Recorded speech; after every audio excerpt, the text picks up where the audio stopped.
Les hablaré esta mañana sobre su iglesia. Quiero hablarles sobre la verdadera iglesia de Jesucristo. ¿Cuál es la verdadera iglesia de Jesucristo? Esperamos que hoy no tengan preguntas sobre este asunto. No tengo todas las respuestas, pero sí suficientes para convencerlas. Pienso de lo que creo que es la iglesia viviente de Jesucristo. Padre Celestial, te agradezco esta mañana por el amor de Jesús, por tu manifestación, Señor, en nuestra presencia, en medio nuestro. Señor, sin ti no tenemos iglesia. No tenemos reunión, no tenemos congregación. Y te pido, Señor, que abras mi entendimiento para poder presentar a esta gente tu corazón y tu mente sobre esto. Señor Jesús, avívame, Señor. Tú me diste esto en oración, no lo obtuve de un libro, lo recibí, Señor, de tu corazón. Y te pido, Señor, que ministres vida a través de lo que hablo esta mañana. Abre nuestros ojos al significado de tu iglesia, que examinemos nuestros corazones esta mañana para ver si realmente somos miembros de tu cuerpo. En el nombre de Jesús oro. Amén. Ahora Jesús dijo, las puertas del infierno no prevalecerán contra mi iglesia. Él también dijo que ninguna arma forjada contra ella debería prosperar.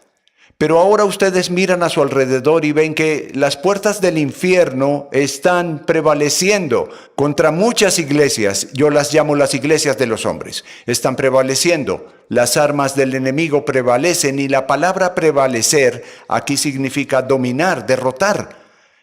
Y eso se ve en una iglesia que realmente no es reconocida por Dios como su propia iglesia.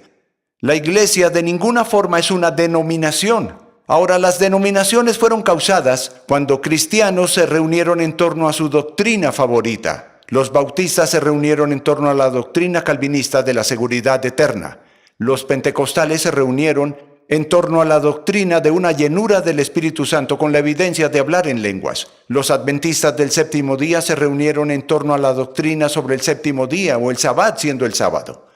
También están los metodistas wesleyanos reunidos en torno a la doctrina de la santificación, etcétera, etcétera. Hasta que hubo divisiones porque la gente se reunió no en torno a la persona de Jesucristo tanto como a la doctrina. Y se reunieron en torno a esas doctrinas y luego se dividieron y reformaron. Hay un movimiento de reforma uno tras otro, que tiene que ver con la gente que se reúne en torno a la doctrina. Así que hay 50 clases de bautistas ahora, hay 100 clases de pentecostales, hay todo tipo de iglesias carismáticas y no denominacionales por miles y hay divisiones por todas partes. Esto nunca fue idea de Dios desde el principio. Denominaciones enteras ahora han sido dominadas por las armas de Satanás. Las puertas del infierno prevalecieron contra denominaciones enteras donde los pastores ya no creen que la Biblia sea la palabra inherente de Dios. Ya no creen en el nacimiento virginal, no creen en un cielo o en un infierno. Ellos llaman a lo malo bueno y a lo bueno malo. Esto es ser dominado. ¿Cómo más se puede llamar si no las puertas del infierno prevalecieron? Cuando los seminarios de muchas de estas denominaciones, maestros y profesores hacen todo lo posible para degradar el evangelio, para desacreditar los milagros de Jesucristo, para quitarle su deidad. Y obstinados profesores, obstinados en destruir la poca fe que les queda a nuestros jóvenes. Si eso no es ser dominado por el enemigo, no sé qué es. Pero miren, Dios ha descartado todo lo que el hombre llama iglesia. Nunca fue parte de su iglesia. Realmente no ha sido suya, ha sido del hombre, pero nunca ha sido suya. Él no la reconoce. En sus ojos ni existe. Lo que es muy estimado entre los hombres es una abominación para Dios. Absolutamente. Dios nunca la reconoció como su propia iglesia. Pero también creo que muchos cristianos están mal informados sobre el significado de la palabra iglesia. Realmente no entienden lo que es la iglesia de Jesucristo. Y lo digo por cómo medimos el éxito de la iglesia hoy. Tenemos mega iglesias, tenemos super iglesias, tenemos iglesias de muy rápido crecimiento y vemos estos hermosos edificios de millones de dólares. Vemos los maravillosos campus. 30, 40, 50 acres y vemos iglesias llenas de miles y decimos, Dios debe estar allí. Esa debe ser la iglesia de Dios. Mira sus finanzas. tienen dinero en el banco, tienen multitudes asistiendo. Esa debe ser una iglesia exitosa. Jesús debe estar obrando en esa iglesia. Pero amigos, estoy feliz de informarles que esa no es la medida del éxito de Dios. Ustedes pueden multiplicar miles en la iglesia, tener un presupuesto creciente, tener eso y Jesús no estar en el edificio. Jesús ni siquiera lo reconoce como suyo, muy estimado entre los hombres, muy exitoso, popular, aceptado, pero abominable a los ojos de Dios. Un ministro amigo mío hace poco me dijo que estaba llenando su solicitud él cada año llena un formulario para continuar su ordenación. Y él estaba llenando su formulario y de repente lo golpeó como una espada en el corazón. Él dijo, no hay nada en esta aplicación que tenga que ver con una medición espiritual. Las palabras eran algo así como, ¿cuántos asisten a su escuela dominical? ¿Cuántos el domingo por la noche? ¿Cuántos en su reunión de oración? ¿Cuántos Boy Scouts hay en su programa de chicos? ¿Cuántas mujeres asisten a su grupo de mujeres? Y denos el porcentaje de aumento en sus números y en sus finanzas. ¿Cuál es la donación per cápita que tienen? No había una sola pregunta en toda la aplicación. Él dijo, yo pude ser un irresponsable, llenar las preguntas y seguir teniendo mi ordenación, porque no hay medida de mi espiritualidad. No había ninguna pregunta sobre cómo me iba con el Señor, nada sobre mi carga por el Señor, nada sobre mi moral, ni sobre mi familia o mi visión. No había nada en absoluto allí. Y eso es típico de casi todas las denominaciones. Él dijo que en eso no había nada acerca de lo espiritual. Él dijo, yo de repente me sorprendí de lo lejos que nos desviamos de entender la verdadera iglesia de Jesucristo. Es algo asombroso. Ahora voy a decirles lo que creo que constituye su iglesia. Esto es lo que creo que constituye su iglesia. Y hay características requeridas que distinguen a su iglesia de cualquier otra cosa que se llame iglesia. Amigos, antes de que salgan de este servicio hoy, espero que entiendan lo que es la iglesia de Jesucristo. Tenemos el patrón en Juan capítulo 20. Vayan a Juan capítulo 20, por favor. Rápido. Capítulo 20 de Juan. Leeré desde el versículo 18. Esta es la primera reunión de la iglesia que Jesús va a construir. Amigos, ahora recuerden que Moisés construyó una casa, Moisés tenía una iglesia y la Biblia decía que era fiel en su casa. Pero la Biblia, el Señor continúa diciendo, Jesús dijo, yo edificaré mi casa. La iglesia de Jesucristo no existió hasta después de su resurrección. Y Él dijo, yo edificaré mi casa. La Escritura trata de Cristo como un hijo sobre su propia casa. Él dijo, yo la construiré y está empezando a construirla aquí mismo. Ustedes verán la primera reunión de la iglesia de Jesucristo. Verán las características que deberían estar en lo que se llama su iglesia. Todas están en esta reunión. Recuerden, estas son piedras vivas. Él está construyendo una iglesia y es el fundamento. Son las piedras fundamentales en esta primera reunión. Versículo 18. Fue María Magdalena y anunció a los discípulos, he visto al Señor, y que Él le había dicho estas cosas.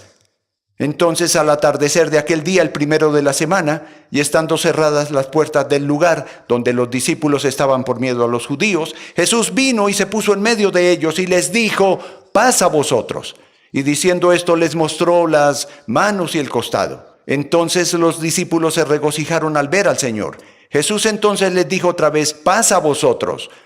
Como el Padre me ha enviado, así también yo os envío. Después de decir esto, sopló sobre ellos y les dijo, recibid el Espíritu Santo. A quienes perdonéis los pecados, estos les son perdonados. A quienes retengáis los pecados, estos les son retenidos. Ahora miren aquí, por favor. Él está construyendo su iglesia. Y todas las características de la iglesia desde ahora hasta que Jesús venga, las encontrarán aquí mismo. Y quiero repasarlo con ustedes de la forma más simple que sé. En esta primera reunión está la creación y el nacimiento de la verdadera iglesia de Jesucristo. Y en primer lugar, su iglesia está compuesta por creyentes individuales con una relación de amor especial con Jesucristo. Todos los reunidos aquí tienen su propia revelación especial de Cristo. Él se reveló individualmente a ellos y todos ellos son devotos, renunciaron a sus carreras. Él no solo es lo primero en sus vidas, Él es todo en sus vidas. La iglesia de Jesucristo está compuesta por individuos totalmente entregados a Cristo. Él se ha convertido en su vida. No es parte de su vida, Él es su vida. Él es su foco, Él es el centro. Ahora ahí es donde comienza la iglesia. Está compuesta por individuos totalmente entregados a Él, con su propia revelación de quién es Él, con sus propios corazones ardiendo por la palabra de Dios. Ahora consideremos a los reunidos en esta reunión. Uno de los relatos de Juan dice que había 11. Lucas dice que hubo muchos más en esta primera reunión. Sin duda, Nicodemo, sin duda, el hombre rico, José de Arimatea. La Biblia deja en claro que los 2 discípulos de Emaús estaban allí. Recuerden que ellos tuvieron su propia revelación. Eran muy devotos a Él y tuvieron sus revelaciones porque Jesús se les apareció y les abrió las Escrituras con respecto a sí mismo. Pedro estaba allí a quien el Señor se apareció. Todos tuvieron algún tipo de revelación de Él. Vieron la tumba vacía. Hubo una revelación del poder de resurrección de Jesucristo. Cada uno de ellos, María de Betania estaba tal vez ahí, Lázaro. Están todos juntos y lo que identifica a cada uno es que individualmente tuvieron su experiencia con Él, su propia revelación de Jesús. No la obtuvieron de otros, era la suya. Y María Magdalena llamó a la puerta y dijo, lo he visto. Y esta reunión no era un pastor allá arriba tratando de revelar a Cristo a una congregación. Esa no es la iglesia. La iglesia era que cada miembro de esa congregación fue allí con una revelación, su propia experiencia con Cristo. Lo vieron, hablaron con Él, la palabra ardía en sus corazones. Y entonces en esta primera reunión no es Pedro el que se pone de pie, amonestándolo sobre lo que había visto de Cristo. Es en primer lugar la mujer de la que Jesús expulsó a 7 demonios. Probablemente una prostituta en un tiempo. Y ella es la que sigue siendo pastora. Yo lo vi, yo hablé con Él. Los 2 discípulos, 2 desconocidos, creo que muchos de los 70 elegidos estaban allí. Jesús dijo, también estaban en la reunión. Y estaban emocionados, cada uno contaba lo que vio y oyó de Jesús. Este era un grupo emocionado. Ellos vinieron a la iglesia no para oír sobre Cristo, habían oído de Cristo, trajeron a Cristo con ellos. Esta es la iglesia de Jesucristo. Individuos que han tenido su propia experiencia, su propia revelación de la realidad, su propia intimidad con Jesucristo, el Señor. Aleluya. Ahora, qué maravilla que en medio de la apostasía, del rechazo de Cristo y de todas las ofertas de la gracia que está justo en medio de Jerusalén, de la oscuridad, del rechazo de Cristo, el Señor tenía un cuerpo totalmente dedicado a Él. Y amigos, les digo que aún ahora en este día de densa oscuridad, en este día en que Cristo está siendo rechazado, cuando tratan de expulsarlo de nuestra sociedad y ni siquiera quieren que se mencione su nombre, gracias a Dios en todo el mundo, aún en los países comunistas, en todo el mundo Jesús tiene un cuerpo. Él tiene su pueblo devoto, individuos con su propia revelación de Cristo. La iglesia está viva y bien, aleluya. Ahora escuchen con atención. Esta devoción personal e individual de Jesucristo es el vínculo del cuerpo de Cristo. Yo viajo y una vez en otro país, mientras iba por una calle donde no entiendo el idioma, alguien se me acerca y me dice, hola. Y pienso que debo parecer un americano, así que dirá algo en mi idioma. Por sus palabras entiendo que hablará en inglés y él me dice, ¿de dónde eres? Dije, Nueva York. ¿Nueva York? Sí, y soy pastor allí. ¿Oh, eres cristiano? Sí. ¿Qué iglesia? Times Square. Oh, he oído hablar de ella. Soy carismático como tú. Me dirán, ¿conociste el cuerpo de Cristo? ¿Conociste otro? No necesariamente. Solo toma 10 minutos descubrir dónde está el corazón de ese hombre. Él habla de sus vacaciones exóticas, habla de todo menos de Jesús. La devoción no está ahí, así que retrocedes y dices, no soy uno con este hombre. Ustedes pueden ir a Japón, caminar y encontrar un pequeño grupo de oración alabando al Señor. Van allí y dicen, encontré la iglesia, encontré el cuerpo. Estas personas aman a Jesús, pero el pastor se levanta y saben que no ha estado a solas con Dios. No hay devoción. Pensaron que habían encontrado la iglesia, pero no estaba allí porque el vínculo no estaba allí.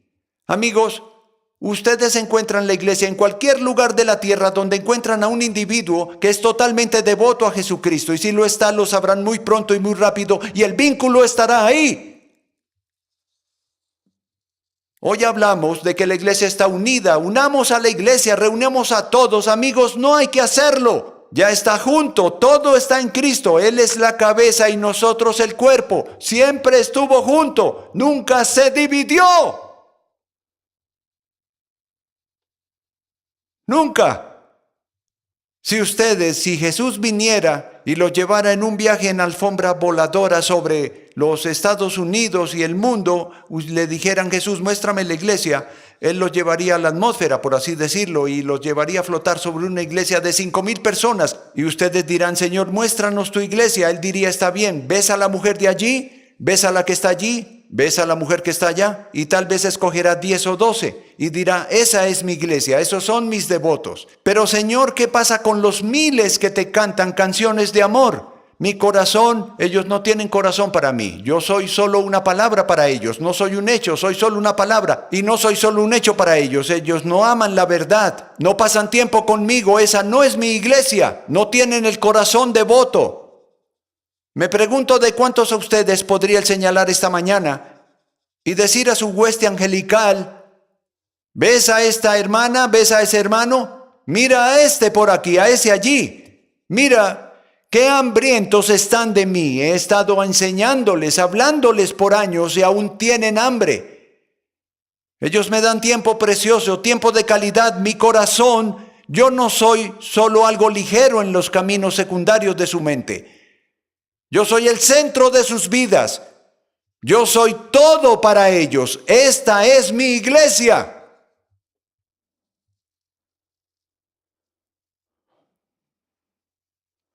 Aleluya. En segundo lugar, su iglesia está compuesta por creyentes individuales devotos cuyo mayor gozo es reunirse con otros que comparten esa devoción. Se llama el cuerpo de Cristo. No tienen que ser advertidos, no dejando de congregaros como algunos tienen por costumbre, porque hay algo del Espíritu Santo que atrae a cada creyente devoto al cuerpo. Ahora voy a decir esto claro y simple, pero directo al grano, y óiganlo por favor. La iglesia no está completa sin la expresión corporativa, porque Dios se revela a sí mismo. Cristo se revela a sí mismo en el cuerpo corporativo de formas que no pueden revelarse individualmente a ustedes o a mí. Por ejemplo, los dones. ¿Cómo operan los dones en ti mismo? ¿Qué hay del amor de Dios que derramó sobre otros, no solo sobre mí, sino sobre otros? ¿Qué hay de la emoción de ver a los hermanos y hermanas crecer en el Señor? Y así obtienen ustedes fe y esperanza.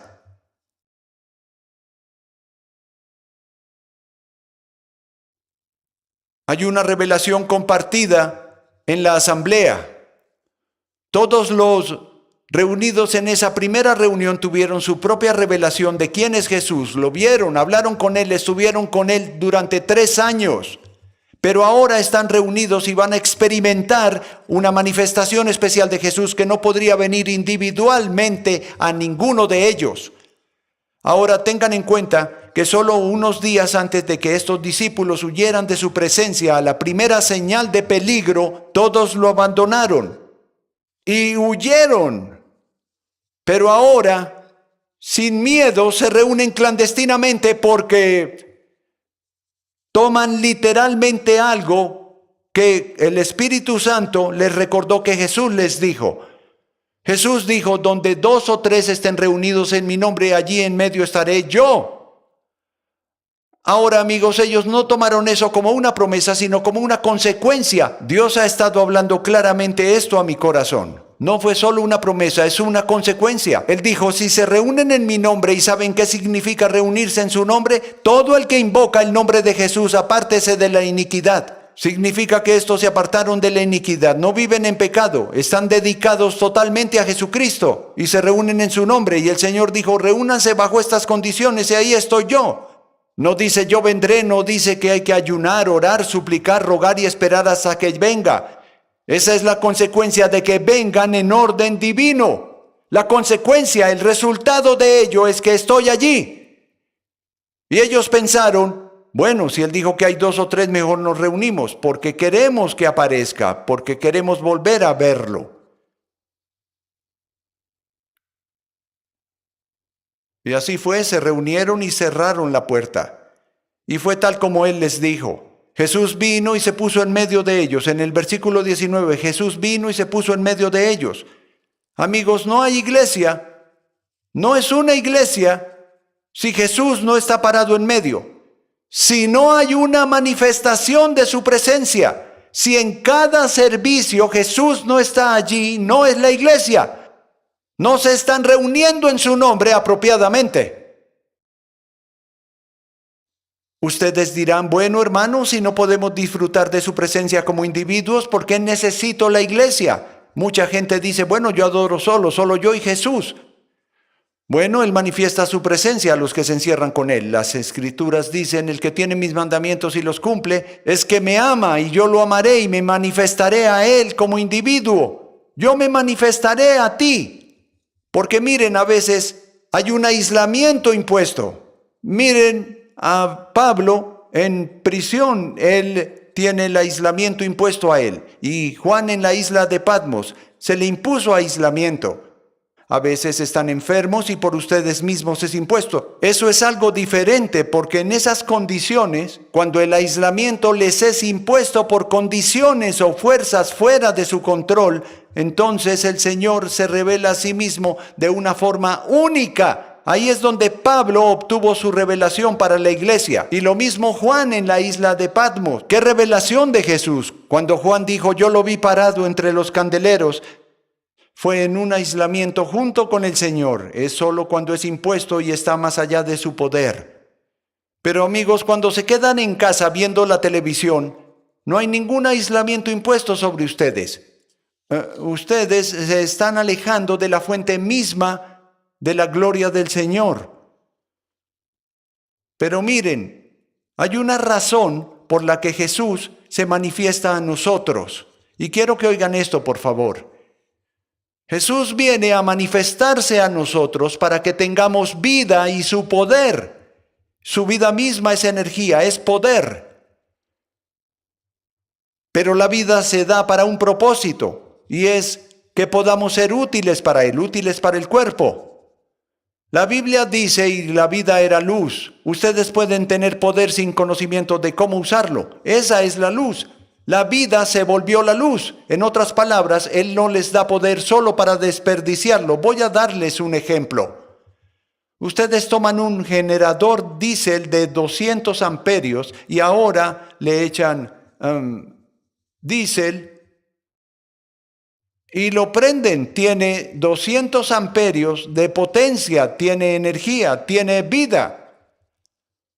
Siempre que le den su fuente individual de energía, si siguen echándole el diésel, seguirá girando, seguirá emitiendo energía, pero no sirve de nada. No está conectado a ninguna necesidad. Solo está desperdiciando su energía. Pero luego miran la casa y la casa no tiene energía, no tiene luz, las luces no funcionan, la estufa no funciona, no hay calefacción. Y lo conectan el generador y de repente se encienden las luces. Ahora el generador es útil. Ustedes dicen, estoy solo con Jesús, recibiendo revelación, recibiendo poder del Señor, recibiendo vida. Pero les digo que si no están conectados al cuerpo de Cristo, si no son parte de su cuerpo, son ese generador que desperdicia su energía. Tienen que estar conectados. Tomen la revista Life de esta semana, la edición de noviembre, y verán algo increíble. El brazo y el antebrazo de un hombre están desconectados sobre la mesa de operaciones, una operación de 13 horas que fue realizada a un hombre de negocios llamado Clint en 1989. En un accidente con una motosierra se cortó el brazo. Y ahora, después de este tiempo, los médicos cortaron el brazo de un hombre con muerte cerebral. Y ellos engancharon ese brazo a este hombre y fue una operación de 13 horas. Ahora ese brazo está ahí, aún tiene sangre y tienen una bomba ahí.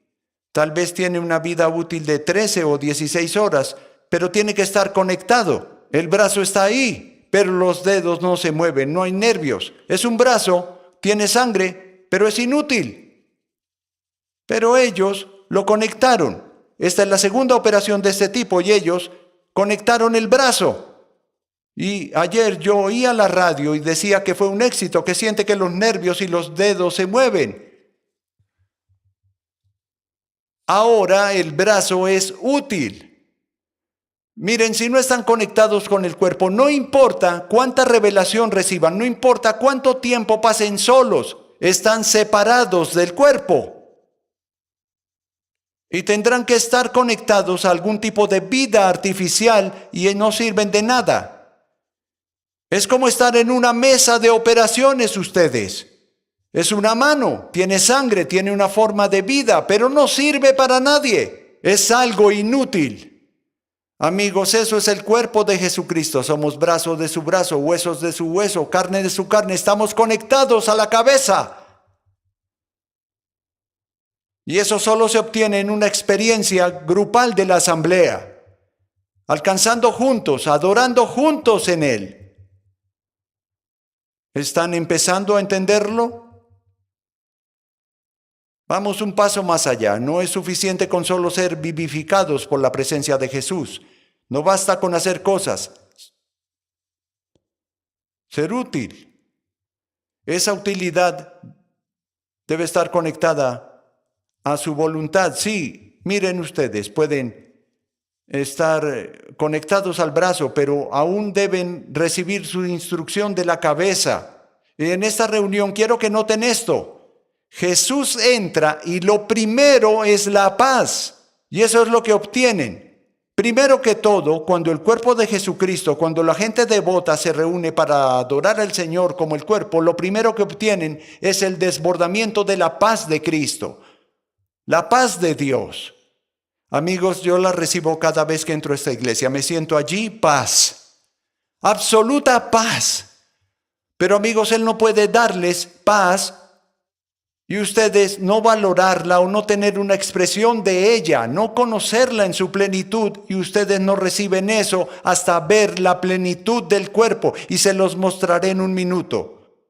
Como no solo se les da el regalo de la paz de Cristo, sino que deben tener esa paz fluyendo dentro y a través de ustedes, y les mostraré en un minuto cómo.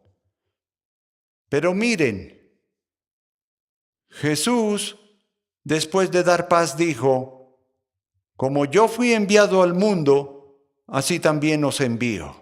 Y esta es la primera instrucción que ellos reciben, es la instrucción que ustedes reciben en el cuerpo de Jesucristo. El Señor dijo: tú sabes que escapé, tú me viste escapar a la oración, tú me viste dejarte e ir a las montañas, me viste que oré, que estaba recibiendo instrucciones de mi Padre Celestial. Él dijo: yo no operé por compasión humana. Recuerden al hombre que se acercó a él y le dijo: maestro, media entre mi hermano y yo, ayúdame, haz que mi hermano comparta su herencia correctamente conmigo. Y Jesús dijo: hombre, ¿quién me hizo tu divisor o tu abogado? Y lo que dice Solo hago lo que mi Padre dice, y esa era una necesidad humana. Jesús tuvo compasión del hombre, pero no dejó que su compasión lo sacara de los parámetros de la voluntad de Dios. Y cuando ustedes hacen eso, cuando la presencia de Jesús no está en una iglesia donde no se ora por todo ni se recibe la dirección del Espíritu del Dios vivo, encuentran hombres corriendo por ahí tratando de cambiar el mundo con su energía, sudan, se agotan, se cansan y terminan diciendo, ¿es esto todo lo que hay? Jesús no se movió en el ámbito de la compasión humana, aunque se conmovió con la compasión donde quiera que iba, no, pero en el ámbito de la compasión humana. Y la iglesia de Jesucristo, que solo comienza a hacer protestas y manifestaciones, cuando la película o la obra que salió aquí, Corpus Christi, el martes por la noche, esta iglesia se aferró a Dios. Eso está a solo 6 cuadras de aquí. Y en esa obra Jesús es llamado homo, es representado como un homosexual. Y en la obra le da un beso a Judas, su amante. Y tiene una aventura con sus 12 discípulos. Una aventura homosexual. Y amigos, nosotros oramos en esta iglesia. La oración es nuestra herramienta y sabemos que Dios tiene capacidad de derribar fortalezas. Luego, después del servicio, fui allá. Y había unos 2,000 manifestantes, había estatuas de la Virgen María, había todo tipo de pancartas, y había gente allí. Y saben, yo le dije a un hermano que estaba conmigo, dije, ¿sabes? 15 minutos de oración en la iglesia de Times Square lograron más contra esto que todas las manifestaciones de cientos aquí esta noche. No voy a menospreciar eso, pero la iglesia no se mueve en compasión humana, se mueve a través de la dirección del propio Jesucristo. Y él dijo a los reunidos en esa primera oración, así como yo fui enviado, así os envío, dependencia total, dependencia total. Aleluya.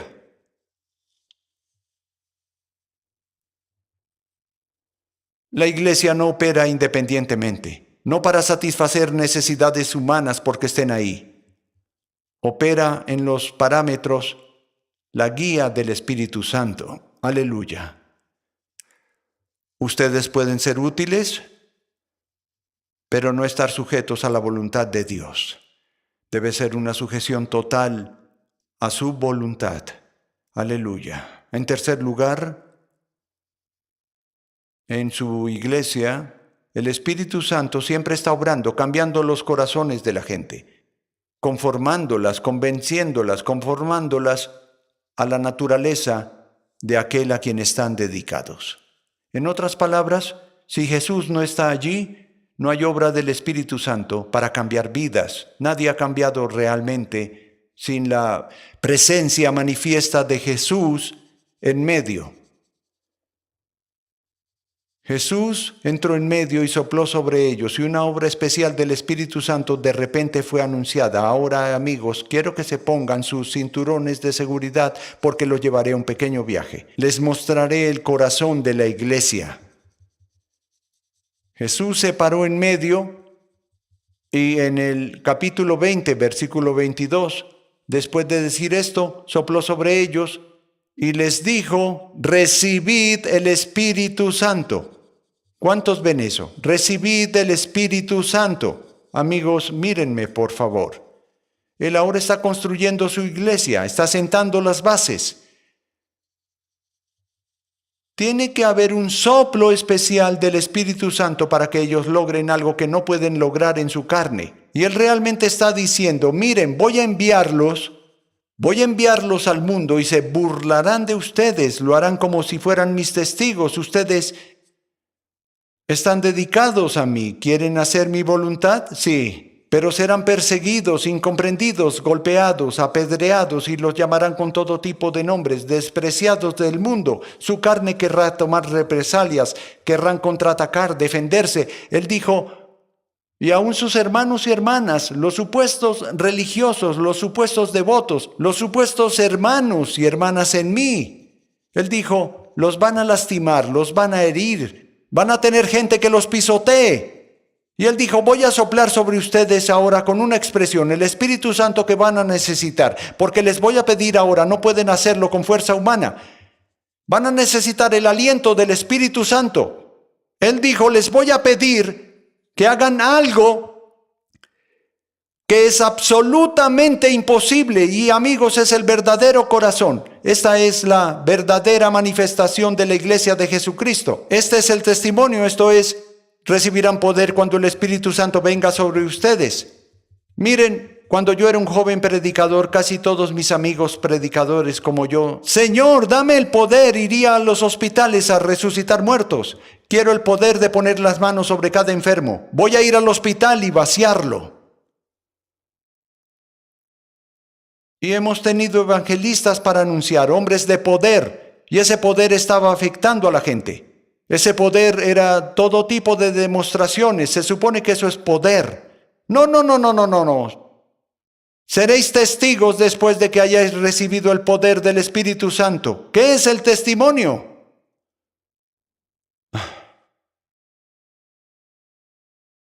Jesús lo deja muy claro. Y hay una escritura aquí que la mayoría saltamos porque tenemos miedo de enfrentarla, no entendemos. En el versículo 22, y quiero que noten que el versículo 23 está ligado al 22, es continuación del versículo 22.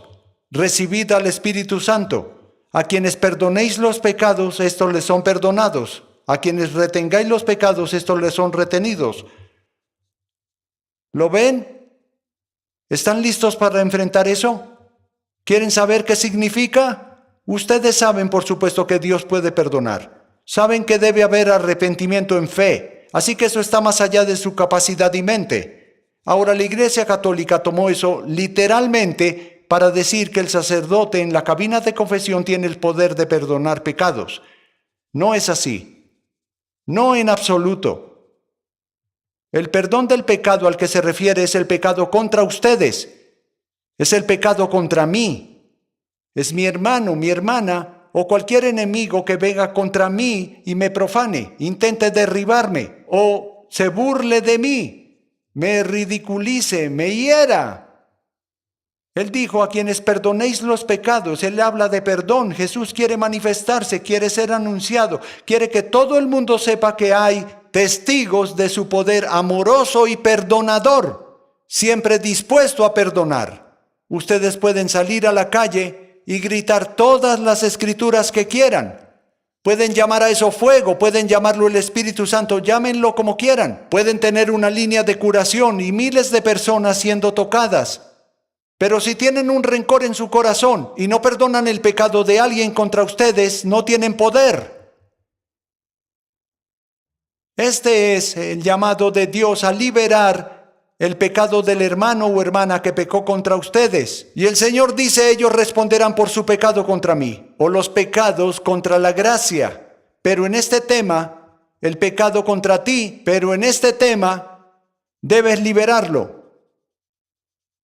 Perdónalo. Jesús dio el ejemplo en la cruz. Padre, perdónalos, porque no saben lo que hacen. Él está diciendo, Padre, no importa por lo que tengan que responder sus pecados o los pecados contra ti o contra la gracia en este caso. En este asunto contra mí, yo los libero. Y en el día del juicio, uno de estos pecadores, uno de estos soldados, uno de estos sacerdotes responderá por eso. Porque el Padre dijo, yo lo perdonaré. Hay veces que ustedes no pueden perdonar porque cuando alguien peca, y la iglesia ha dicho, es dicho que tomen a los ancianos y hablen con ese individuo, y luego si no oye, tráiganlo a la iglesia. Y si esas personas están decididas a no reconciliarse, no hay arrepentimiento, aunque el amor de Cristo se muestra en las escrituras que les dan luego en la Biblia, dice, no pueden liberar eso. Recuerden a Esteban, apedreado. Él dijo, Padre, no le sumes esto a su carga. Él está diciendo, yo perdono los pecados de todos los que me apedrean. Ahora, ¿qué pasa con los que nos han apedreado? La iglesia de Jesucristo es una casa donde no hay venganza. Es una casa donde todos los devotos a Jesucristo han liberado de su corazón del libro de la vida, o más bien del libro de los pecados en el cielo. Le han pedido a Dios que libere esos pecados. Cuando Dios comenzó a tratar conmigo en estas últimas semanas, me ha tenido de rodillas, nombrando a todos los que sentí que me han herido en mi vida. Todos los que alguna vez me hicieron daño, los que me pisotearon, los que dijeron algo sobre mí. Tuve que decir: Jesús, yo los perdono, perdono sus pecados. Padre Celestial, ahora límpialos. Yo los libero. Y cuando los libere, Él me libera a mí. Y ahí es cuando conocen la paz de Dios.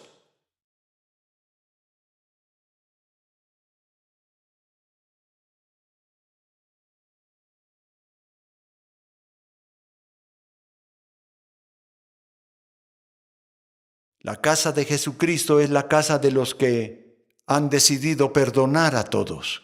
No hay rencor, no hay señales de venganza, no queda ningún daño. Algunos aquí ahora no han liberado a alguien que los lastimó, a alguien de su familia, un exmarido, una exesposa, alguien que los lastimó y no lo están liberando. Se están aferrando a eso. No es la iglesia. Ese no es su cuerpo. Cuando el Espíritu Santo obra en una iglesia, Él está haciendo, hará exactamente lo que hace ahora, por su poder amoroso. Él les mostrará el pecado sin perdón. Si van a tener el poder del Espíritu Santo, hay un evangelista, Dios bendiga su corazón, él tiene líneas curativas, es muy conocido. Él predica, pero me escribe cartas viciosas, cartas odiosas. Tuve que liberarlo.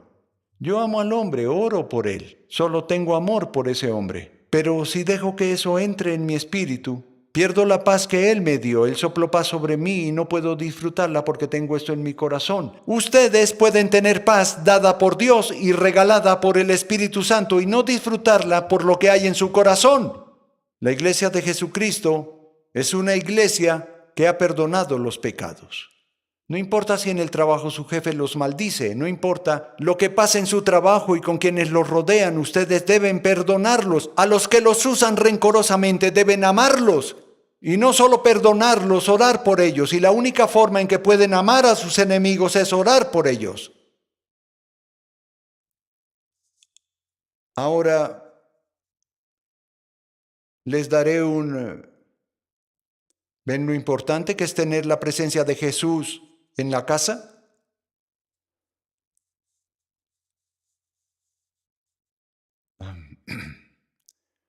Voy a terminar esto para ustedes. ¿Por qué se quedarían en un lugar donde Jesús no está?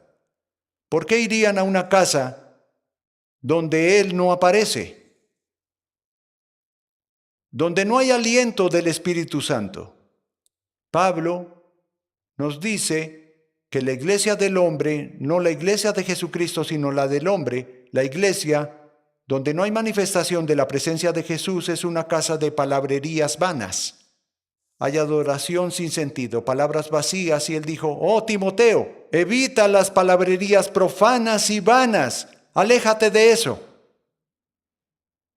Pablo, las escrituras dicen que si ponen levadura en la masa, leudan la masa, y si hay levadura no hay presencia del Señor. Yo sé que no estoy siendo alimentado y sé que la presencia del Señor realmente no está allí, pero debo ir a la iglesia. Tengan cuidado de no estar levados en ese bulto. Además, Pablo va un paso más allá. Dijo: sobre estas palabras vanas, ellas conducen a un aumento de la impiedad. Lo encuentran en 2 de Timoteo 2:16. Porque si se sientan bajo un ministerio que no está saturado con la presencia de Jesús, no es de acuerdo a la mente de Dios, van a tener error y eso los llevará a la impiedad. Van a permitir cosas en su vida que no pensaron que permitirían porque no saben que se filtran en su espíritu y los cambian. Y ahora yo no estoy tratando, esto no es un comercial de Times Square Church porque no quedan asientos. Amigos, es más serio que eso. Pablo lo dijo claramente. Por tanto, si alguno se purga de esto, será un vaso para honra, santificado, útil al maestro y preparado para toda buena obra. Esa palabra, purga ahí mismo, la única vez que se usa tal cual es para alejarse de ese espíritu, alejarse de ese tipo de cosas, alejarse. Amigos, tengo cientos de miles en mi lista de correos, como les he dicho. Y tal vez la queja número 1 de todos los cristianos que nos escriben es: pastor, no puedo encontrar una iglesia donde sienta la presencia del Señor. Mi iglesia está muerta. ¿Qué voy a hacer? Es posible que estés en un lugar donde dicen: no puedo encontrar una iglesia que sea realmente correcta. Amigos, si van a una iglesia espiritualmente muerta y saben que Jesús no está ahí, el Espíritu del Señor no está obrando y no hay aliento de su vida, salgan de ahí. Salgan de ahí. Abandónenla. Es así de simple. Pablo lo aclara en las Escrituras. Él dijo: púrguense de esto para que puedan ser útiles, vaso santificado, apto para el uso del maestro. Él dijo: aíslense de esa tontería, pero luego ustedes vuelven y dicen: ¿dónde lo encuentro? Voy a darles algo que el Espíritu Santo me dio anoche. El mismo Espíritu que se mueve sobre ustedes, disgustándolos con la muerte, que ven, el mismo Espíritu que los despierta diciendo: quiero más, necesito más, tengo hambre, tengo sed, quiero crecer en el Señor, estar en una atmósfera en la que la presencia del Señor sea real. El mismo Espíritu que hace eso en ustedes, nunca lo hace de forma aislada. Él lo hace donde quiera que esté obrando en uno, debe obrar en 2 o 3 más. Y el mismo Espíritu que obra en ustedes, el Señor me dijo, está obrando en los que los rodean. Y si tan solo lo buscan con todo su corazón y oran diligentemente sobre esto, diciendo: Señor, guíame a estos 2 o 3 que se sienten como yo, y los mueve el Espíritu como yo. Señor Jesús, guíame a ellos, y Él dejará que sean traídos milagrosamente a ese cuerpo. Porque si son devotos a Él, Él los llevará a otros que son devotos a Él. Van a encontrar el cuerpo. Él traerá el cuerpo a ustedes y ustedes al cuerpo. Y aunque solo sean 2 o 3, reúnanse. Consigan algunas de nuestras cintas si quieren para la predicación. Oren, no necesitan un predicador. Yo no estoy en contra de tener pastores, o no sería uno. Pero ¿qué van a hacer cuando estén atrapados en algún lugar de Alaska, en una pequeña aldea? Así que Jesús seguramente hay alguien, y Dios puede enviar 1, tal vez 2. Maravilloso compañerismo y oración, solo hablando de Jesús. Alguien me dijo hace poco que estaban sentados alrededor del comedor cuando de repente comenzaron a hablar de Jesús. Y fue tan dijeron que era la iglesia. Era la iglesia. Jesús vino directamente a la mesa porque estaban hablando de Él. Y estuvieron allí 1 hora hablando de Jesús. Y de repente se dieron cuenta, una persona dijo: esta es la iglesia. Esa es la iglesia. Aleluya. Espero que entiendan un poco mejor el significado de la iglesia de Jesucristo.